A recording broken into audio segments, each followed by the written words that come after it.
خالصة لله. وقال الله تبارك وتعالى: قل إن صلاتي ونسكي ومحياي ومماتي لله رب العالمين.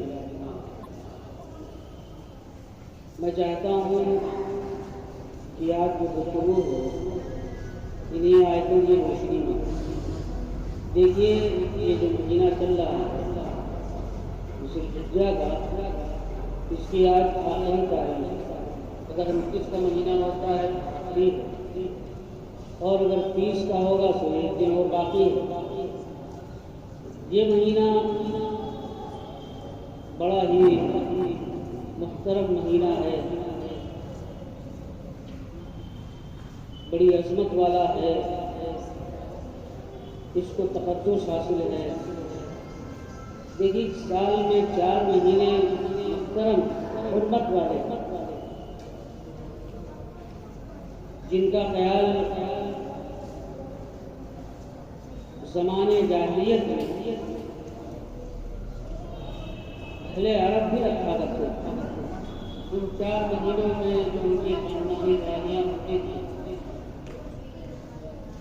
ان کو بند کر دیا کرتے تھے. 3 مہینے تو سلسلے وار ہیں. ایک ذوالقعدہ ہے، ذوالحجہ ہے، شہر الحرام ہے.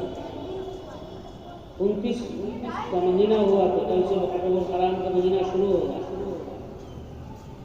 اور اگر 30 کا مہینہ ہوا تو اتوار سے شروع ہوگا،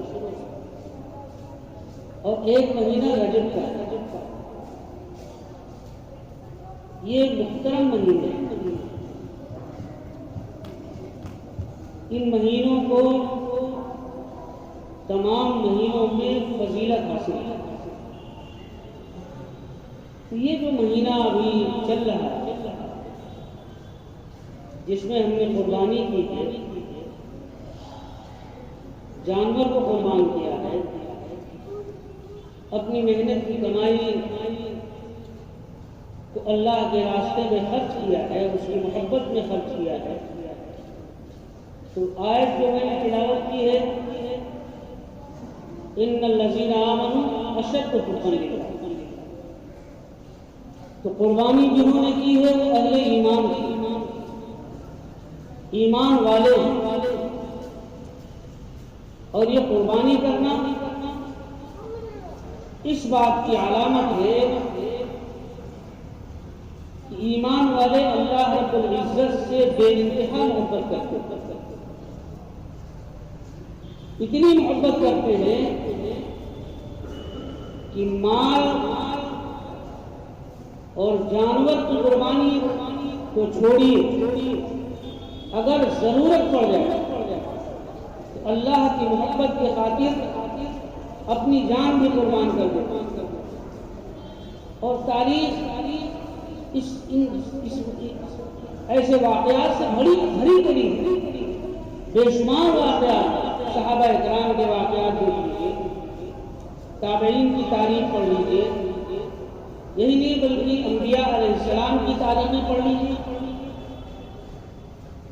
بعض انبیاء علیہ السلام کو شہید کر دیا گیا، آروں سے چیر دیا گیا. تو جو ایمان والے ہوتے وہ اللہ سے اتنی محبت کرتے ہیں کہ انہیں اپنی جان سے زیادہ اللہ کی محبت ہوتی ہے. اور محبت ہونی بھی چاہیے. اس کی وجہ یہ ہے کہ جو ذات انسان کی زندگی گزارنے کے لیے جن اسباب کی ضرورت پڑتی ہے، ان تمام اسباب کا بغیر کسی مطالبے کے انتظام کرے، تو اب یہ حق بنتا ہے کہ انسان اس مالک کا، اس خالق کا، اس محسن کا، اس مربی کا، اس پیدا کرنے والے کا، جو ہر آن، ہر وقت، ہر لمحہ انسان کا خیال کرتا ہے، اپنے بندوں کا خیال کرتا ہے، اللہ تبارک و تعالیٰ نے زمین سے لے کے آسمان تک جتنی بھی مخلوق پیدا فرمائی، جتنی بھی چیزیں پیدا فرمائی، جتنی بھی اشیاء پیدا فرمائی اللہ تبارک و تعالیٰ نے، ساری کی ساری چیزیں انسان کے لیے ہیں۔ خلق لکم ما فی الارض جميعا، کہ زمین کے اندر جتنی چیزیں پیدا کی گئی وہ ساری چیزیں انسانوں کے لیے ہیں۔ اب ظاہر سی بات ہے، جو مالک ہر چیز کو انسان کے لیے پیدا کر رہا ہے اس کا حق یہ ہے کہ انسان اس کے لیے اپنی جان دیتے تو کم ہے۔ جتنی بھی مخلوق اللہ نے پیدا فرمائی ہر ایک انسان کے لیے قربان ہو رہا ہے، انسان کے لیے اپنی جان دے رہا ہے۔ آپ جمادات کو لے لیں، یہ زمین ہے، زمین اللہ کی مخلوق ہے، ہم اس زمین پر چلتے بھی ہیں، بنیادیں بھی کھودتے ہیں، نل بھی لگاتے ہیں، اس کے سینے کو چیر کے ہم کھیتیاں کرتے ہیں، اپنی بلڈنگیں اس کے اوپر ہم بناتے ہیں۔ یہ پہاڑ جمادات ہیں، ان کے پتھروں کو توڑتے ہیں، ان کو تراشتے ہیں، ان کے اوپر بھی مکان بناتے ہیں، ان کے اندر بھی مکان توڑ کے بناتے ہیں۔ تو کوئی دیکھنے والا یہ نہیں کہے گا کہ اللہ کی جو مخلوق ہے زمین، جس سے تعلق جمادات سے ہے، یہ اللہ کی جو مخلوق ہے پہاڑ، کوئی دیکھ کے یہ نہیں کہے گا کہ ایک آدمی اس پر ظلم کرنا ہے، ہل چلا ہے، ایک آدمی بلڈوزر سے JCB سے اس کی بنیاد گھر بنانے کے لیے بنیاد کھودتا، تو کوئی یہ نہیں کہے گا کہ اس مخلوق پر یعنی زمین پر وہ ظلم و زیادتی کر رہا ہے۔ تو اللہ نے زمین کو ہمارے لیے بنایا، ہم جب چاہتے، جس طریقے سے چاہتے، جیسا چاہتے اب اسے استعمال کرتے ہیں۔ وہ یہ کہ زمین ہمارے لیے اپنی قربانی پیش کر رہی ہے، اپنے آپ کو قربان کر رہی ہے۔ اسی طریقے سے نباتات ہیں، پیڑ ہیں، پودے ہیں، کھیتیاں ہیں، یہ سب ہمارے لیے قربانی پیش کر رہے ہیں۔ ہم جب چاہتے ہیں پیڑ سے پھل توڑ لیتے ہیں، ہم جب چاہتے ہیں پھول استعمال کرتے ہیں، ہم جب چاہتے ہیں انہیں کاٹ کے اپنے گھروں کے استعمال کے لائق کی لکڑیاں بنا لیتے ہیں، دروازوں اور کھڑکیوں میں استعمال کر لیتے ہیں۔ لیکن کوئی یہ تو نہیں کہے گا کہ ظلم ہو رہا ہے، اور وہ بھی کبھی انکار نہیں کرے، اس لیے کہ اللہ نے اسے بنایا ہی اس خاطر ہے کہ انسان کے لیے قربانی ہو، وہ انسان کے لیے اپنی قربانی کو پیش کرے، وہ انسان کے لیے اپنے آپ کو ہلاک کر ڈالے، وہ انسان کے لیے اپنے وجود کو مٹا دے۔ اسی لیے اللہ تبارک و تعالیٰ نے اسے پیدا کیا۔ اس کے بعد حیوان، یہ بھی انسان کے لیے قربانی پیش کرتے ہیں۔ بعض ہم استعمال کرتے ہیں سواری کے لیے، گھوڑے پہ بیٹھ گئے، ہاتھی پہ بیٹھ گئے، اونٹ کو بیٹھ کے سفر کے لیے استعمال کر رہے ہیں، ضرورت پڑی دودھ بھی استعمال کر رہے ہیں، ضرورت پڑی جن کے گوشت کے استعمال کرنے کی گوشت بھی استعمال کر رہے ہیں۔ اور یہی نہیں بلکہ اللہ نے ان کے چمڑوں کو بھی ہمارے لیے مفید بنا، اور یہی نہیں بلکہ اللہ نے ان کے بالوں کو ہمارے لیے مفید بنا دیا، ان کی ہڈیوں کے لیے ہمارے لیے، ہڈیوں کو ہمارے لیے مفید بنا دیا۔ اب وہ قربان ہو رہے ہیں لیکن انکار نہیں کریں۔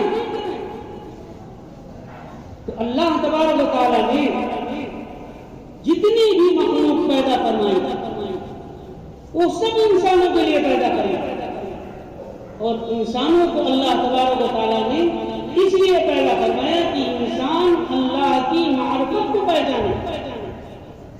انسان کو اللہ نے اس لیے پیدا فرمایا کہ انسان اللہ سے محبت کرے، انسان کو اللہ نے اس لیے پیدا فرمایا کہ انسان اپنی محتاجی کو، اپنی کمزوری کو اپنی بے بسی کو اللہ کے سامنے پیش کر انسانوں کو اللہ نے اس لیے پیدا فرمایا کہ تمام مخلوق انسان کے لیے قربان ہو رہے ہیں اور انسان رحمان کے لیے قربان ہو رہا ہے، انسان اللہ کے لیے قربان ہو جائے، اپنے پیدا کرنے والے کے لیے قربان ہو جائے، اس لیے اللہ تبارک و تعالیٰ نے انسان کو پیدا کیا۔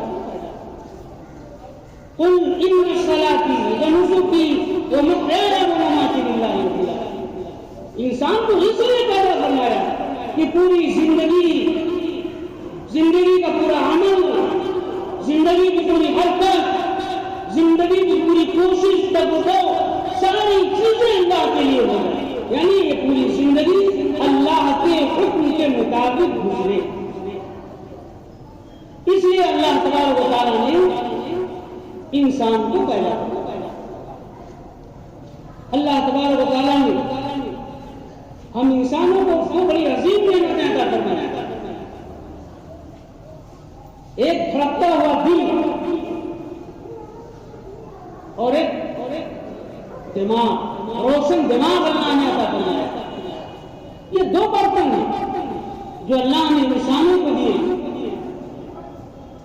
عقل اس لیے دیا ہے، دماغ اس لیے دیا اللہ تبارک و تعالیٰ نے کہ اس کے اندر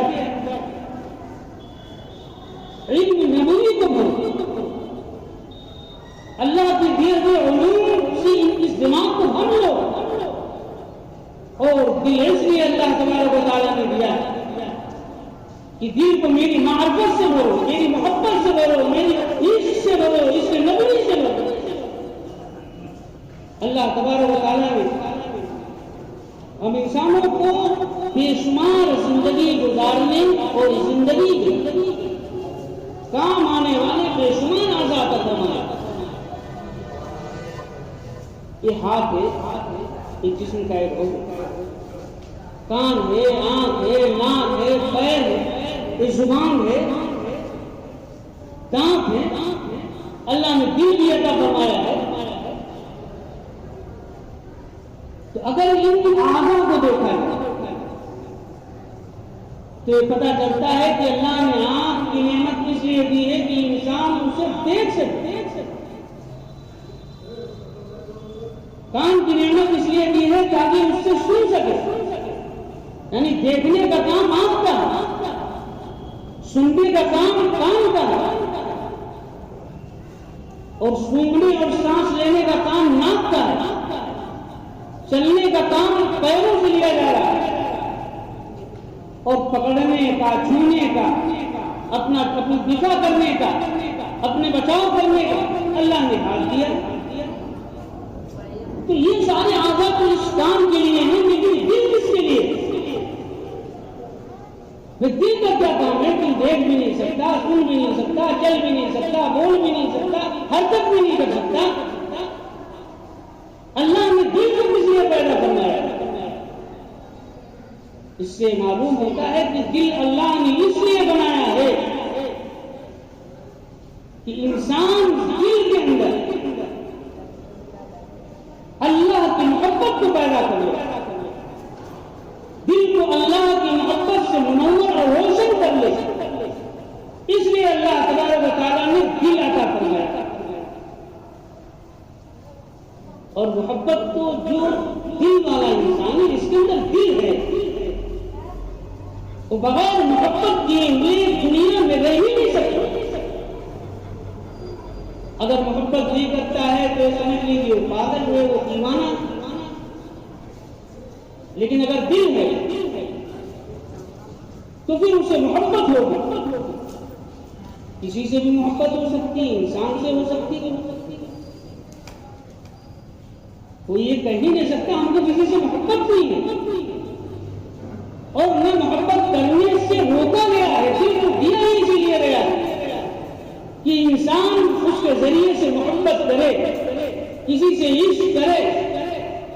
لیکن میرے بھائیوں، اگر انسان اللہ سے محبت کرتا ہے، اللہ کی محبت سے دل معمور ہے، اللہ کی محبت سے دل آباد ہے،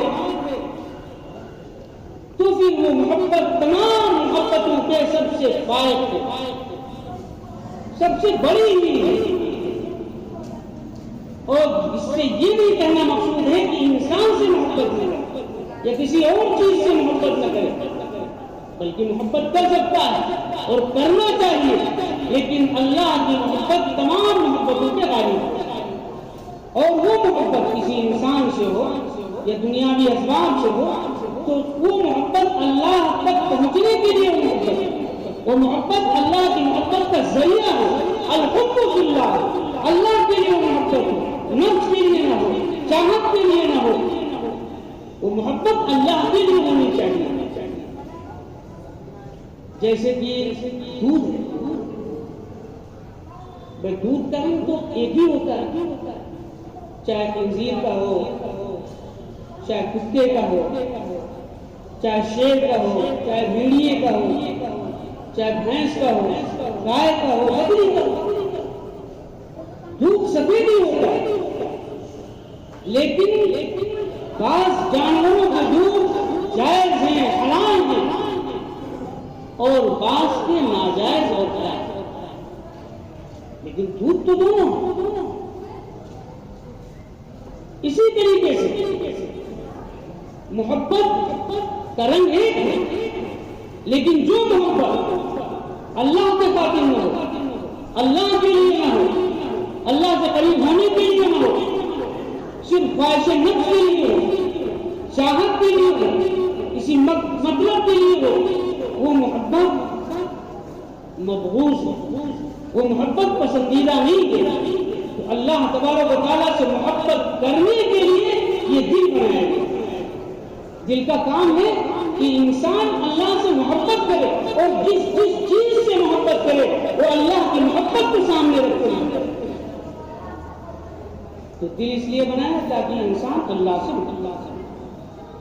آج نمازوں میں کوتاہی ہو جا رہی ہے، قرآن کی تلاوت میں کوتاہی ہو جا رہی ہے، قربانی ہمارے اوپر واجب تھی، قربانی میں ہم سے کوتاہی ہو جا رہی ہے، حج ہم پہ فرض تھا، حج میں کوتاہی ہو جا رہی ہے۔ اس کی وجہ کیا ہے؟ اس کی وجہ یہ ہے کہ حج کرنے جائیں گے، اچھی خاصی رقم لے کے، محبت رقم سے، محبت دولت سے، ابھی ہم قربانی کریں گے، قربانی میں 10,000 15,000 جو بھی بڑی محنت سے ہم نے رقم حاصل کی ہے، ہم اس قربانی میں اس کو ضائع کر دیں گے، تو یہ محبت جو قربانی سے روک رہی ہے، یہ محبت مال کی محبت ہے، اللہ کی محبت نہیں۔ اللہ کی محبت ہوتی ان صلاتی و نسکی و محیای و مماتی للہ العالمین پر ہماری زندگی گزر رہی ہوتی، اس قرآن کی آیت کی تفسیر کے آئینے میں اگر ہماری زندگی ہوتی تو مسجد ویران میں، مسجدیں مسلیان سے خالی نہیں ہوتی۔ آج قرآن مسجدوں میں رکھتے ہوئے ایسے نہیں ہوتے کہ ان پہ جالے لگ جائیں، گھروں میں ایسے قرآن رکھتے ہوئے نہیں ہوتے کہ دیوتے اندر سے کھا جائیں۔ اس کی وجہ یہ ہے کہ اللہ سے محبت نہیں ہے، یہ صرف دکھاوا ہے، جو زبان کا ایک قول ہے جو انہیں کہہ دیتے ہیں کہ ہم اللہ سے محبت کریں، لیکن حقیقت میں اللہ سے محبت نہیں ہے۔ اگر کسی سے محبت ہوتی ہے تو اس کی خدمت کرنے میں، اس کے حکموں کو ماننے میں، اس کے احکام کو بجا لانے میں، اس کے لیے اپنی جان کو قربان کر دینے میں، اس کے لیے اپنی نیند کو قربان کر دینے میں انسان کو راحت، سکون اور آرام میسر ہوتا ہے، آرام محسوس کرتا ہے۔ ایک ماں ہے، اپنے بچے سے انتہا درجے کی محبت کرتی ہے، کھانا کھانے بیٹھتی ہے، ایک لقمہ بھی ہاتھ میں لیا ہے، بستر پہ بچے کی رونے کی آواز آتی ہے، وہ ماں کیا کرتی ہے؟ کھانا کھا لیتی ہے، لقمہ کھا لیتی ہے، ارے کھانا تو چھوڑیے، وہ ہاتھ میں لیے ہوئے لقمے کو رکھ دیتی ہے اور اپنے پھیلے ہوئے منہ کو بند کر لیتی ہے۔ سب سے پہلے بچے کی طرف وہ بچے کی خدمت کر رہی ہے، بچے کے لیے قربانی دے رہی ہے، بچے کے لیے اپنی دقتیں برداشت کر رہی ہے، پریشانیاں برداشت کرنے اٹھا رہی ہے۔ کیوں؟ اس لیے کہ بچے سے اسے محبت ہے۔ اگر محبت نہیں ہوتی تو کھا لیتی، آسودہ ہو جاتی، بچہ روتا ہے۔ اسی طریقے سے